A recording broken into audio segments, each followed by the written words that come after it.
మీ Mukunda jewellers లో నక్షి మేళా సందర్భంగా free shipping across the world. నమస్తే సార్, హ్యాపీ సంక్రాంతి. సూర్యోస్మితల్లి, హ్యాపీ సంక్రాంతి. మీకు కూడా సంక్రాంతి శుభాకాంక్షలు. ఎస్, ప్రేక్షకులందరికీ సంక్రాంతి శుభాకాంక్షలు. సో ఈ సంక్రాంతి మీకు ఎందుకు స్పెషల్? ఎంత స్పెషల్? చాలా స్పెషల్ అమ్మా. అంటే యావత్ భారతదేశం, యావత్ ప్రపంచంలోనే మా ఊరు, అంటే నేను పుట్టి పెరిగిన ఊరు నాకు గర్వకారణం. మా ఊర్లో వీరుళ్ళమ్మ విజయాలకి మారు పేరు వీరుళ్ళమ్మ జాతర చాలా ఫేమస్ అన్నమాట. ఎంత ఫేమస్ అంటే ప్రపంచ దేశాల్లో మా వాళ్ళు ఎక్కడున్న సంక్రాంతికి అనపర్తి వచ్చేయాల్సిందే, అంత ఫేమస్.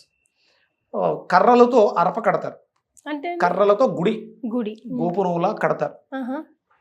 అంటే నా చిన్న వయసులో అది ఇంచుమించు 30-40 అడుగుల ఎత్తుకి కట్టి దాని మీద అమ్మవారిని లైటింగ్ తో అలంకరిస్తారు. ఇప్పటికీ చేస్తున్నారు. ఇంకా అంటే మధ్యలో కొంత తగ్గింది, ఇప్పుడు మళ్ళీ ఇంకా పెరిగింది. అంటే అమ్మవారు దొరికారు స్వయంభూ, ఆవిడ రాతి రూపంలో గుర్రం మీద వెళ్తున్నటువంటి అమ్మ. అనపర్తి అనేది చాలా ఫేమస్, ఆంధ్రప్రదేశ్లో చాలా ఫేమస్ గ్రామం అనపర్తి. అనపర్తి అనపారెడ్డి పరిపాలించినటువంటి సామ్రాజ్యం, అనపోతారెడ్డి. అది ఆ ప్రొనౌన్సియేషన్లో వచ్చి అనపర్తిగా నామకరణం చేయబడింది. మా గ్రామ దేవత వీరుళ్ళమ్మ విజయాలు ఇవ్వటంలో ఆవిడ అందే వేసిన చెయ్యి. అంటే ఈ సంక్రాంతి ప్రతి గ్రామంలోనూ గ్రామ దేవతల్ని సంస్కరించుకోవటమే.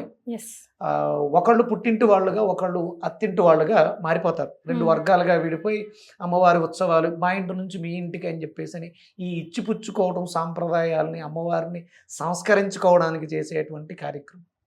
ఇక మా ఊర్లో బాణాసంచ, సంక్రాంతి రోజు బాణాసంచ దసరాకి చేసినట్టుగా. అంటే మీకు మిగతా వాటిలో పెద్దగా ఉండదు, కానీ భోగి, సంక్రాంతి, కనుమ 3 రోజులు విపరీతమైనటువంటి కోలాహలం. ఎక్కడెక్కడ నుంచో వచ్చే లక్షల్లో జనం విపరీతంగా వస్తారు. అది అనపర్తి యొక్క ప్రత్యేకత. అంటే మా చుట్టుపక్కల ఇంకా చాలా గ్రామాలు ఉన్నాయి. గొల్లల మావిడాడు ఉంటుంది, అక్కడ ఇవి చెయ్యరు, కానీ అక్కడ సూర్యనారాయణమూర్తి రథసప్తమి చేస్తారు. అక్కడ అది ప్రశస్తం. అక్కడ కూడా గ్రామదేవతలు ఉంటారు, కానీ అనపర్తి ఈ గ్రామదేవత వీరుళ్ళమ్మ గ్రామదేవతకి విశేషమైనటువంటి ఉత్సవం జరుగుతుంది. ఆ ఉత్సవం ఇక కన్నుల పండుగ, చూసిన వాళ్ళకి చూసినంత. నాకు స్టార్టింగ్ లో మన వివి వినాయక్ గారు, డైరెక్టర్ గారు, ప్రతి సంవత్సరం వచ్చి వీరుళ్ళమ్మని దర్శనం చేసుకుని విజయాలు సొంతం చేసుకున్నటువంటి చరిత్ర. మనకెప్పుడు చూపించలేదండి, మా ప్రేక్షకులు కూడా ఒక వీడియో రూపాల్లో చూపించాలి. తప్పకుండా ఈ సంక్రాంతికి మనం అట్లీస్ట్ మీరు వెళ్ళినప్పుడు ఒక చిన్న బయట తప్పకుండా. నేను ఇప్పుడు మీకు ఫోటోలు మొన్నే తీసా, అవి చూపిస్తాను. అమ్మవారు చాలా కన్నుల పండుగ ఉంటుంది. అది ఆవిడ ఇంచుమించు 11 అడుగుల ఎత్తు విగ్రహం. ఇప్పుడు ప్రత్యేకంగా పెడతారండి లేకపోతే ఉంటుంది? ఆవిడ ఆల్రెడీ ఇప్పటికీ ఉంటుంది, అంటే దొరికినది ఏమో రాతిలో ఉంటుంది, అమ్మవారు గుర్రం మీద ఉండి. ఇది తర్వాత మా వాళ్ళు చేయించారు. ఆ 11 అడుగుల ఎత్తుల విగ్రహం అమ్మవారు లోపలికి వెళ్తే భయంకరంగా ఉంటుంది, కానీ నవ్వుతూ ఉంటుంది. విగ్రహం చూడడానికి ఆకారం పెద్దగా ఉన్న ఆవిడ చాలా సౌమ్యంగా, అందంగా నవ్వుతూ ఆశీర్వదిస్తూ ఉంటుంది. విజయాలు తథ్యం అమ్మవారిని ఆశ్రయిస్తే. అంటే ప్రతి గ్రామంలోనూ పోలేరమ్మ గాను, సత్తమ్మ గాను, ఆయా గ్రామాల్లో ఉన్నటువంటి గ్రామ దేవతలకి చేసుకునేటువంటి సంబరాలు సంక్రాంతికి ప్రతి గ్రామంలోనూ ఇది జరుగుతూ ఉంటుంది.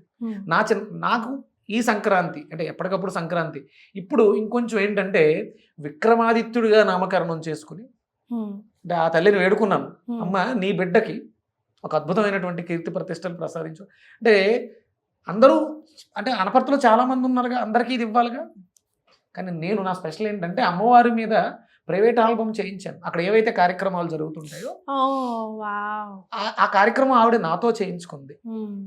దానికి కారణమైనటువంటి నా బ్రదరు, వాడు ఉంటే ఇంకా చాలా బాగుండేది, రాము అని పెయింటర్ రాము అంటారు.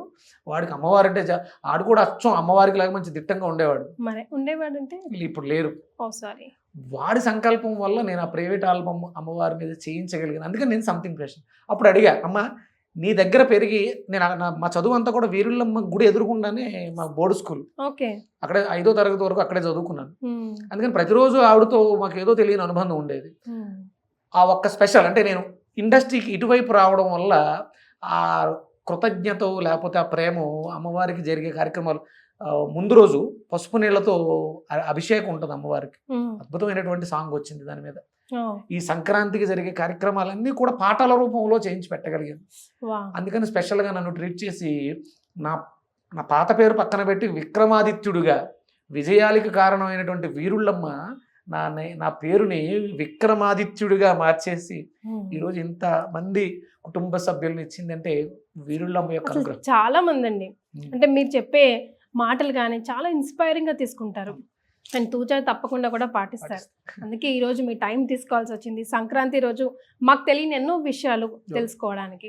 సో సంక్రాంతి రోజు మేము తప్పకుండా చేయాల్సింది కీడు పండుగ అంటూ ఉంటారు. ఎందుకంటే మనం ముందు రోజు కీడుని తీసేసుకున్నాం.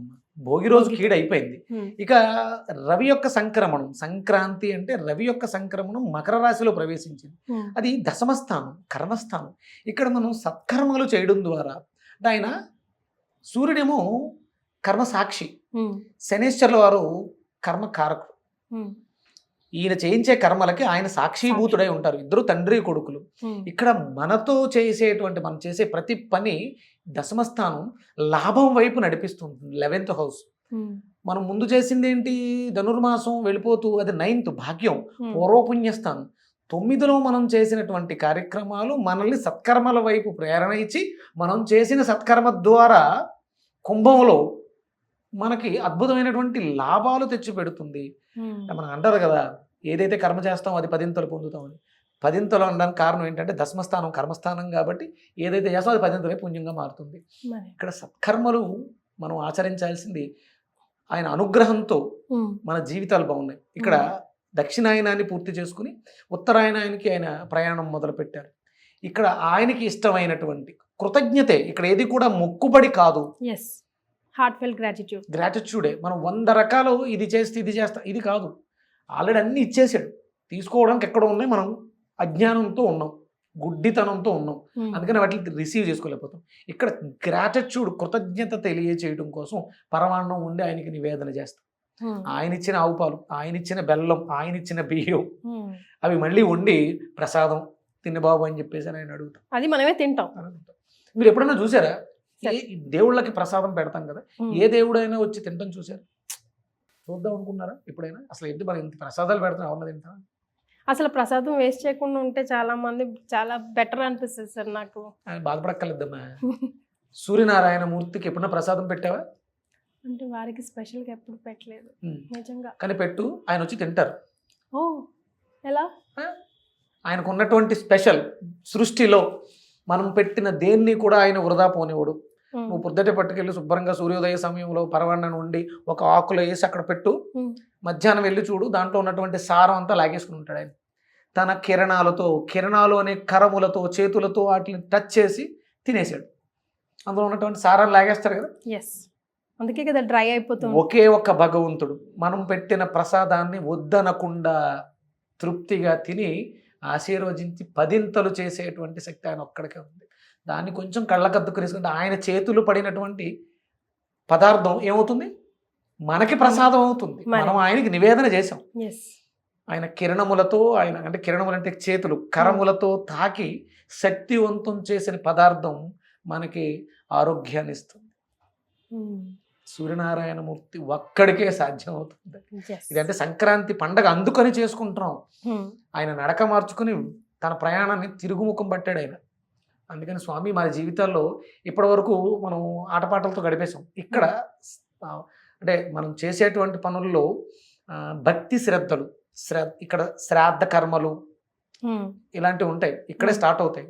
ఇవి చేసుకుంటూ అనుష్ఠానం జపం చేయడం కానీ, మళ్ళీ ఉత్తరాయణ పుణ్యం కాలం అంతా కూడా మనం దేవతా ఆరాధన అర్చనలకి మనం అంకురార్పణ చేసుకుంటాం అన్నమాట. దానికోసం సార్ అలాగే ముగ్గులకి ప్రత్యేకంగా పెద్ద పెద్ద రథం ముగ్గులని రకరకాల చుక్కల ముగ్గులు వేస్తూ ఉంటాం. దానికి దీనికి ఏమైనా సైన్స్ ఉందంటారా? ముఖ్యంగా ఈ పుష్యమాసానికి సంబంధించి 100% అమ్మా. ఎలా? పుష్యమాసానికి అధిపతి శని అని చెప్పుకున్నాం కదా, దానికి ఆయనకు ఒక సింబల్ ఉంటుంది. ఆ సింబల్ ఎప్పుడైనా చూసారా? శనితో okay, like arrow, bow and arrow, ధనస్సు అంటే బాణం గుర్తు అయింది.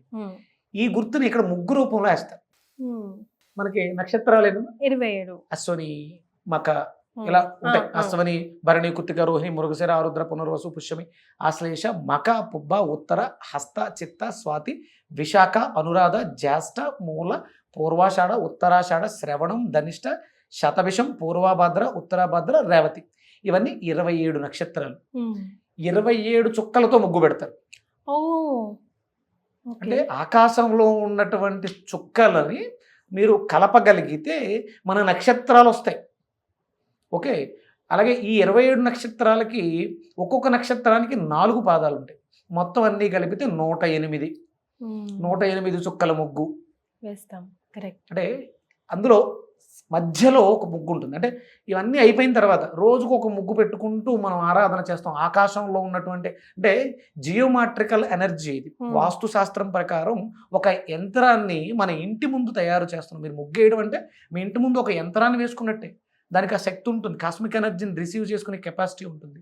అలాగే మీరు వేసేటువంటి ఆ పిండి అంటే ఇప్పుడైతే మనం కెమికల్స్ వాడుతున్నాం, కానీ బియ్య పిండితో పెట్టేవారు.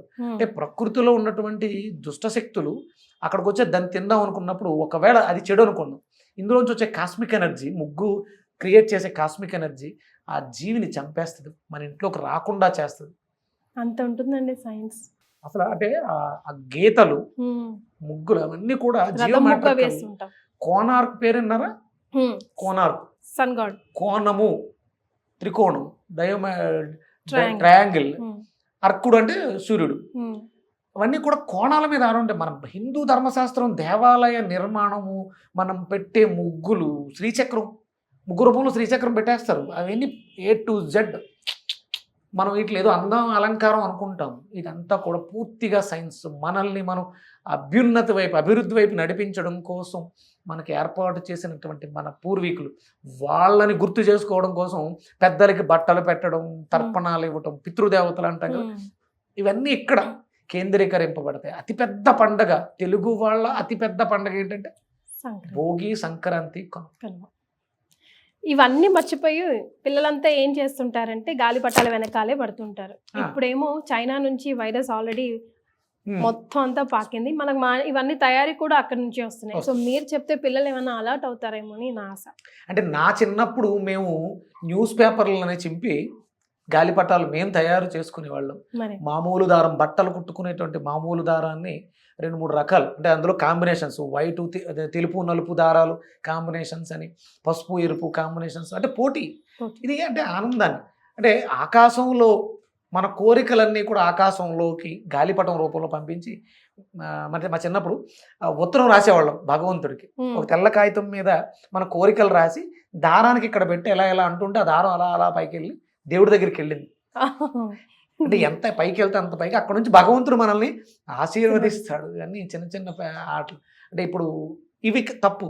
మనం ఈ కెమికల్స్తో చేసిన దారాలు, వాటి వల్ల పర్యావరణానికి నష్టం, పౌరాలు, కాకులు ఇవి ఇబ్బంది పడుతున్నాయి ఆ దారాలతోటి. అలాగే ఇప్పుడు అంటే మనం చెప్పేవి చెప్తున్నా ఈ చైనాని అరికట్టడం అనేది మీ చేతుల్లోనే ఉంది. అది తల్లిదండ్రులు బాధ్యతగా తీసుకోవాలి. రేపొద్దుట ఆ గాలిపటం వేసిన ఆ బిడ్డకే కష్టం వస్తే చాలా జరుగుతున్నాయి కూడా. జరుగుతున్నాయి. దయచేసి అర్థం చేసుకోండి. మన సంస్కృతి సాంప్రదాయాల వెనక ఎంతో నిగూఢమైనటువంటి అర్థం ఉంది. మైదాపిండి తయారు చేయడం కూడా అంత ఈజీ కాదు. మైదాపిండిని ఉడకపెట్టి దాంట్లో అది చెడిపోకుండా ఉండడం కోసం మైలు తుత్తలం అని ఒకటి కలిపితే గ్రీన్ కలర్లుగా మారుతుంది. ఎక్కువ రోజులు నిల్వ ఉంటుంది, పురుగు పట్టదు.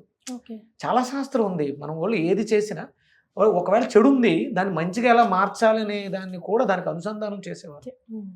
ఇవన్నీ అంటే మన ఆనందాన్ని పొందుతూ పర్యావరణానికి ఎలాంటి నష్టము లేకుండా ఆరోగ్యకరమైనటువంటి సంక్రాంతి అందరి జీవితాల్లోనూ ఉండాలి. అందరూ ఆయుర ఆరోగ్యాలతో, అష్టైశ్వర్యాలతో, సుఖ సంతోషాలతో, భోగ భాగ్యాలతో సంక్రాంతిని జరుపుకోవాలి. మళ్ళీ సంక్రాంతికి అభివృద్ధి పదం వైపు 10ంతల ఉన్నతిగా కనపడాలి. చాలా సంతోషం అండి. సంక్రాంతి శుభాకాంక్షలు. Thank you. సూర్యోస్.